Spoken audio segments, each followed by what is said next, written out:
Government shutdown averted after Congress votes to extend funding for 2 weeks. President Donald Trump suggests he won't be able to reach a deal with Democrats to avoid a government shutdown. The U.S. Congress has voted to avert a government shutdown for now, but an immigration fight still looms as Democrats demand a permanent fix to protect young undocumented immigrants, so-called dreamers. The House of Representatives and Senate voted to extend government funding, which was set to run out on Friday, for another 2 weeks, setting up a potential showdown over controversial issues such as immigration later this month. Multiple Democratic senators have suggested they won't vote for any long-term government funding bill unless it also includes a permanent fix for so-called dreamers. Former President Obama had protected young immigrants brought to the U.S. as children, known as dreamers, by allowing them to work and learn without the threat of deportation. However, President Donald Trump has rescinded the Deferred Action for Childhood Arrivals (DACA) program.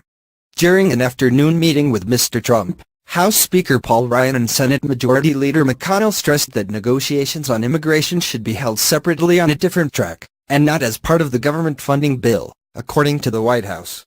A readout from Press Secretary Sarah Huckabee Sanders said, "The President reiterated his priorities for ensuring any immigration package ends chain migration, constructs a border wall, and substantially strengthens immigration enforcement to stop illegal immigration and visa overstays." Before the start of the meeting in the Oval Office, Mr. Trump stated they were all there as a very friendly, well-unified group. "It's a well-knit-together group of people," he added, "and we hope that we're going to make some great progress for our country. I think that will happen, and we appreciate it very much." Senate Minority Leader Chuck Schumer said, "We hope we can come to an agreement. Funding the government is extremely important, helping our soldiers is very important, and helping average citizens is very important," he added. "So we're here in the spirit of, let's get it done." House Minority Leader Nancy Pelosi said they hope to address topics including the opioid crisis, programs for veterans, and the Children's Health Insurance Program, known as CHIP.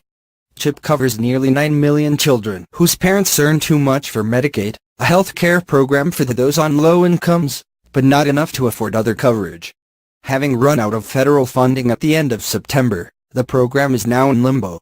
The remarks by Mr. Ryan and Mr. McConnell were briefer. "Mr. President, we're here to reach a bipartisan agreement to finish out the year. And I'm glad that you invited us. I'm happy to be here," Mr. McConnell said. Mr. Ryan quickly stated, "I'm glad we're here to resume conversations," a possible allusion to the weeks of drama and inflammatory remarks trading blame for the delay that had preceded the meeting. The powwow was later moved from the Oval Office to the Situation Room, where the congressional leaders received the military update by Defense Secretary James Mattis. The meeting between the top Democrats, top Republicans and Mr. Trump was originally scheduled for last week.